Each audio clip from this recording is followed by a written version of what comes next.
I never thought a simple back rub could ruin everything and save me at the same time. It was past midnight on a sticky Friday in July.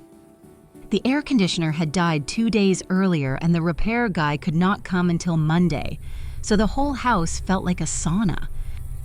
Mom had worked a double shift at the hospital, then come home and cooked dinner for us anyway, because that is just who she is. I heard her moving around in the living room long after I would gone to bed, the soft clink of ice in a glass, the sigh after sigh. Finally, I got up, patted down the hall in nothing but my boxers, and found her on the couch in an old tank top and cotton shorts, hair twisted up with a pencil, skin shining with sweat. "Everything hurts, baby," she whispered when she saw me, half laughing at herself. My shoulders feel like someone parked a truck on them. I do not know what made me offer. Maybe it was the way she closed her eyes when she rolled her neck, or the fact that it was just the two of us against the world since Dad left 8 years ago. Maybe I was already 18 and noticing things I had no right to notice. Whatever the reason, the words came out before I could stop them. "Let me rub your back, Mom." I took that sports massage elective last semester, remember? She gave me a tired, grateful smile. "You sure it is late?" "I am wide awake." She stretched out face down on the couch, resting her cheek on her folded arms. The living room was lit only by the flickering blue of the muted television and one dim lamp in the corner.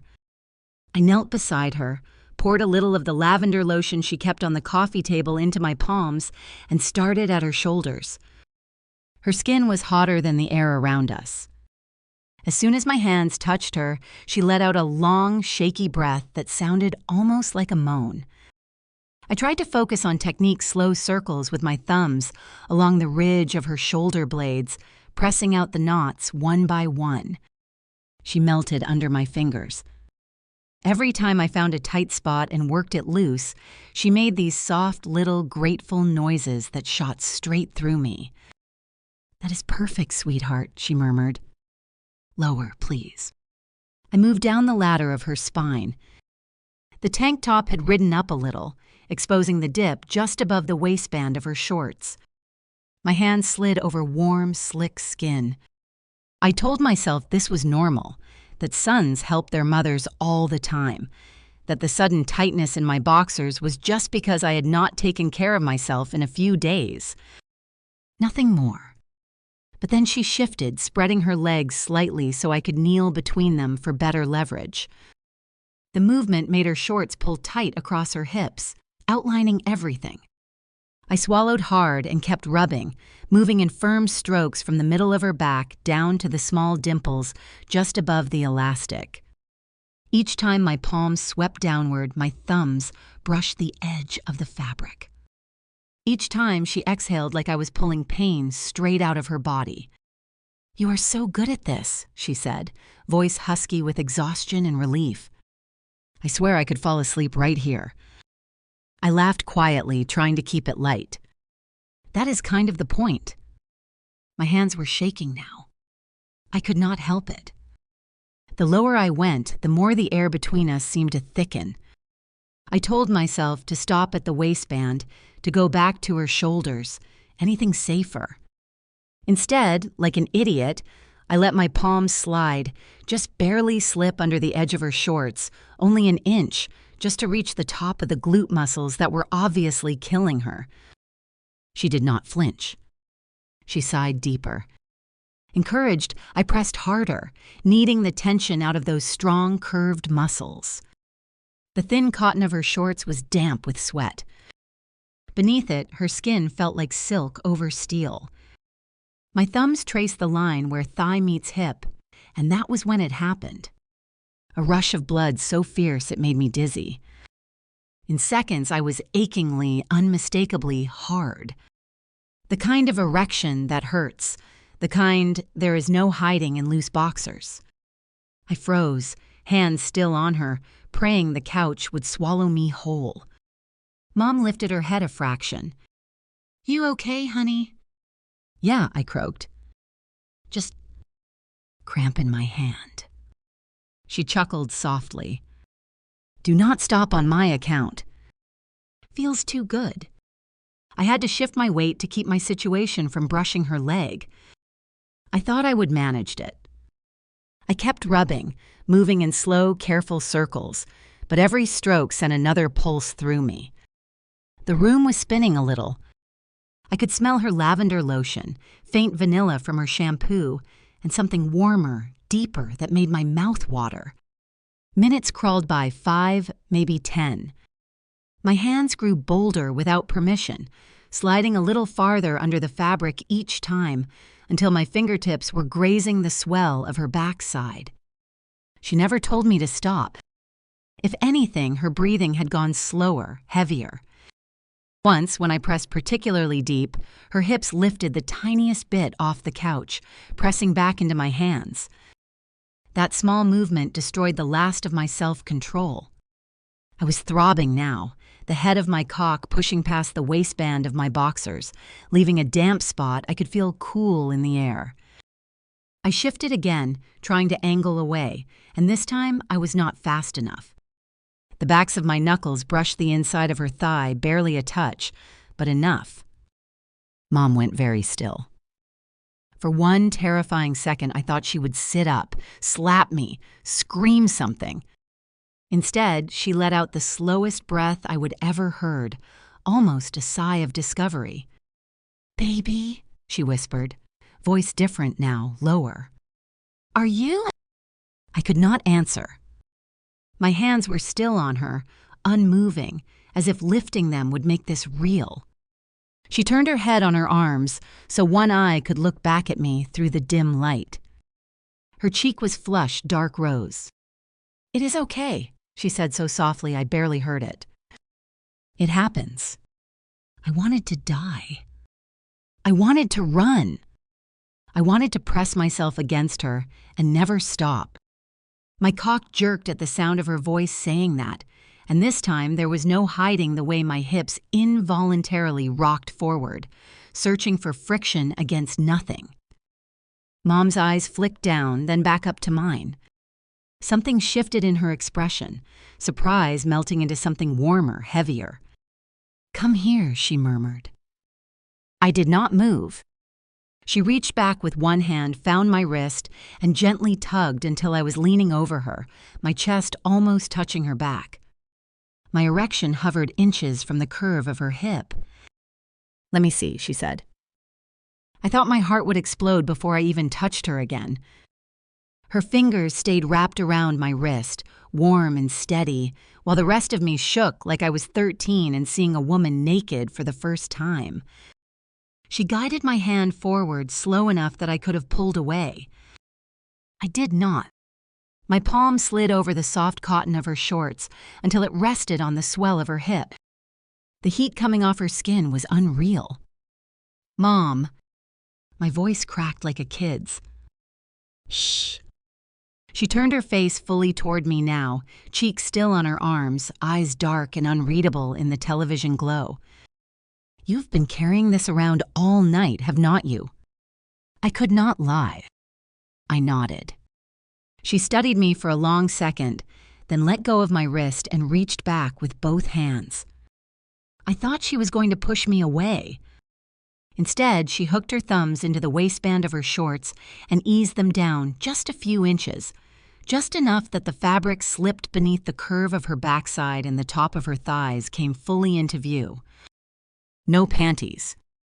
Nothing between my eyes and the smooth, glistening skin I would only ever imagined in the darkest corners of my mind. I made a sound I did not recognize. "It is all right," she whispered. "Touch me. I want you to—" My hands moved on their own. Palms spread over the perfect warm flesh, thumbs tracing the dimples at the base of her spine. She sighed and arched a little, pushing herself into my grip. Every inch I explored felt like crossing a line drawn in fire. When my fingers slipped lower, following the natural curve, she parted her thighs without being asked. I could smell her now, musky, sweet, unmistakably aroused. The discovery hit me like a drug. My cock throbbed so hard it hurt, leaking steadily now, the wet spot on my boxers growing cold against my stomach. I leaned down without thinking and pressed my lips to the small of her back. Just a soft kiss. She shivered. I did it again, open-mouthed this time, tasting salt and lavender. My hands kept moving, kneading, spreading, learning every inch like I was trying to memorize her before she changed her mind. Lower, she breathed. I slid one hand between her legs from behind. The moment my fingers brushed slick heat, she gasped and pushed back, coating me instantly. She was soaked more than I would ever dream possible. I traced her slowly, exploring folds and softness, finding the swollen little spot that made her hips jerk. When I circled it gently, she buried her face in the crook of her arm and moaned my name. The sound broke something inside me. I shifted closer on my knees, pressing the length of my trapped erection against the back of her thigh. The contact was electric. I rocked once, helplessly dragging myself through the thin cotton of my boxers against her bare skin. She answered by pushing back, grinding herself against my fingers while her hips rolled in slow, deliberate circles. "Look at you," she said, voice ragged. "So hard for your own mother." I groaned and thrust again, harder this time, leaving a shiny trail on her leg. My fingers slipped inside her, without warning, two at once, and she was that ready. She clenched around me, hot and impossibly tight, and cried out into the cushion. Yes, just like that. I pumped slowly at first, then faster, curling my fingers the way I would seen in videos that suddenly felt ridiculous compared to this. Every stroke made her wetter, the sounds obscene, sounds filling the quiet room. My thumb kept working that sensitive bud, and within a minute, her whole body went rigid. She came with a broken moan, thighs trembling, inner muscles fluttering around my fingers like they were trying to pull me deeper. I did not stop. Could not. I kept stroking her through it, drawing the pleasure out until she was gasping my name over and over, hips bucking. When the waves finally slowed, she reached back blindly, found the back of my neck, and pulled me down so my chest was against her back. My cock nestled perfectly along the cleft of her backside, trapped fabric and skin. I could feel her pulse everywhere. "Take these off," she ordered, breathless, tugging at my boxers. I rose just enough to shove them down. The moment I sprang free, the air felt cold against the wetness at the tip. She twisted beneath me, rolling onto her side so she could see. Her eyes went wide, then hooded. "My God," she whispered, reaching for me. "You are beautiful." Her fingers closed around my shaft, and I saw stars.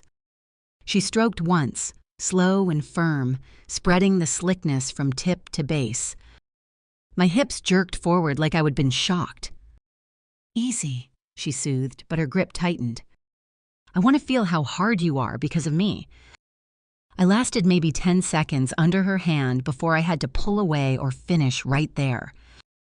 She laughed low, wicked, and guided me back between her thighs from behind, not inside, just sliding along her soaked folds, coating myself in her release. We moved together like that for what felt like hours slow, filthy grinding, my length dragging over her clit again and again while she whispered things no mother should ever say to her son. Every time I got too close, she would still my hips with iron fingers and kiss my knuckles until I calmed down. Then she would start again, rocking, teasing, telling me how good I felt, how full, how wrong and perfect. At some point, she turned her head and caught my mouth in a kiss that tasted like sin. Tongues, teeth, shared breath. I was lost. "I need more," I finally groaned against her lips. "Mom, please." She stilled. For one terrifying heartbeat, I thought I would ruined it. Then she smiled small and secret and reached between us to position me right at her entrance. "Not yet," she said, voice trembling with the same need destroying me. "First, I want to feel you lose control exactly like this." She squeezed her thighs together, trapping me in slick heat, and started moving again faster now. Urgent. I thrust helplessly, sliding through her folds, the head of my cock bumping her clit on every stroke. The pressure built so fast I could not breathe. "Come for me, baby," she whispered. "Right here, just like this. Mark me." That was all it took. I buried my face in her neck and came harder than I ever had in my life. Long, pulsing ropes that painted her thighs, her stomach, the couch beneath us. The pleasure was blinding. I kept moving through it, shaking, emptying everything I had while she held me tight and crooned soft praises in my ear. When it finally ended, I collapsed against her, both of us slick with sweat and each other. My cock was still half hard, twitching against her skin like it already wanted more. She kissed my temple, fingers threading through my damp hair. "That was only the beginning," she murmured. I was still shaking when she rolled over beneath me, the couch creaking under our combined weight. Her eyes never left mine as she sat up just enough to peel the soaked tank top over her head. Full, heavy breasts spilled free, nipples dark and tight from the cool air and everything we would already done. I stared like a starving man. She let me look, then cupped my face and pulled me down for a kiss that tasted like both of us. When we broke apart, she was breathing hard again. "Bedroom," she said. One word, rough with command. I stood on unsteady legs and offered my hand. She took it, rising naked and unashamed, the evidence of my release glistening on her stomach and thighs. We left every light off. The hallway was lit only by the moon through the blinds, silver stripes across her skin as we walked. I could not stop touching her, palm at the small of her back, fingers laced through hers, thumb brushing the underside of her breast just to feel her shiver. Her bedroom door was already open. The sheets were twisted from where she would tossed earlier, unable to sleep. She did not bother fixing them. She pushed me gently until the backs of my knees hit the mattress, and I sat. Then she stepped between my thighs and looked down at me, really looked, like she was memorizing the boy she would raised and the man who'd just come all over her. "I have imagined this," she confessed, voice barely above a whisper. "More times than I want to admit." The words hit me like gasoline on a fire. I was fully hard again, aching. I reached for her hips and pulled her closer. She climbed onto the bed, straddling my lap without letting me inside yet, just rocking slowly so my length slid between her folds, coating me in fresh wetness. Every glide made us both groan. "I need to feel you," I said against her throat. "All of you." She rose up on her knees, reached between us, and guided the head of my cock to her entrance. For a second she hesitated, eyes searching mine. I saw everything there: guilt, love, hunger, surrender. Then she sank down in one slow, relentless motion. The heat, the tightness, the impossible slick grip of her body stole my breath. I gripped her hips hard enough to bruise and tried not to thrust up like an animal. She paused when I was fully seated, both of us trembling, adjusting to the reality of what we were doing. "Mom, it came out broken." She silenced me with a kiss and started to move. Slow at first, just tiny rolls of her hips that dragged me in and out an inch at a time. Every time she lifted, her inner muscles clung to me like they never wanted to let go. Every time she sank back down, the base of my cock ground against her clit, and she gasped into my mouth. We found a rhythm, deep, unhurried strokes that felt like they lasted forever and still were not enough. I buried my face between her breasts, licking and sucking, drawing one nipple into my mouth until she cried out and rode me harder. My hands roamed everywhere down the slope of her back, over the curve of her ass, spreading her so I could thrust deeper. The room filled with the sounds of skin on skin, wet and rhythmic, her breath hitching every time I hit that spot inside her. "Tell me," she panted against my ear. Tell me how it feels." "Like heaven," I groaned. "Like I am going to die if I do not come inside you." She laughed, breathless and wicked, and clenched hard around me. My vision whited out for a second. "Not yet," she said, slowing again, torturing us both. "I want this to last." She pushed me flat on my back and leaned forward, hair falling around us like a curtain. From that angle, every downward slide took me to the hilt.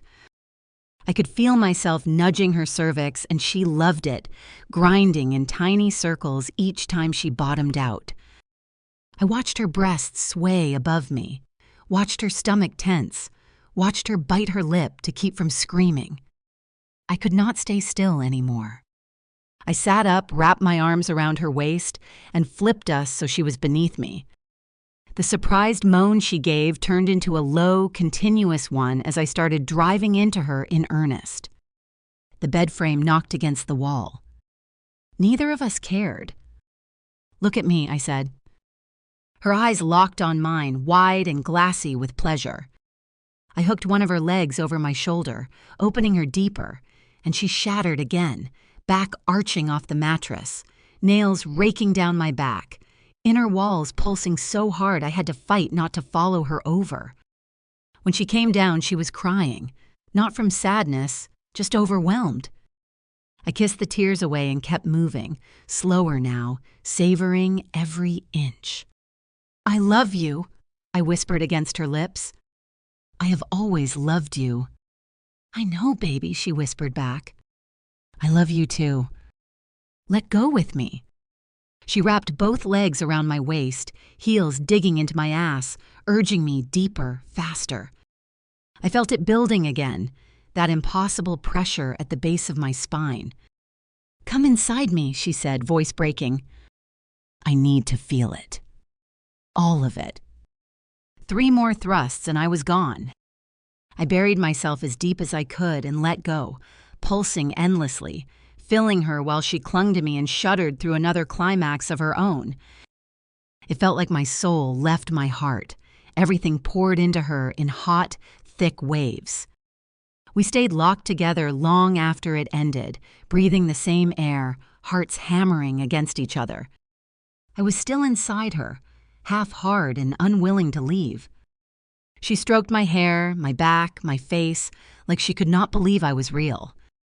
Eventually, I rolled us to the side so I would not crush her. She kept one leg hooked over mine, keeping me close. The room smelled like sex and sweat and us. Moonlight painted silver across the tangle of our bodies. She kissed my forehead, then my mouth, soft and lingering. "This changes everything," she said quietly. "I know." "Are you scared?" "Yes," I admitted. "But I do not want to go back." She smiled, small and fierce. "Good. Because I do not either." We fell asleep like that, still joined, sticky and perfect and ruined for anyone else. In the morning, there would be consequences, questions, maybe even regret. But right then, wrapped around each other in the quiet dark, there was only the truth we would both been carrying for far too long. I was hers. She was mine. And nothing in the world would ever feel as right again.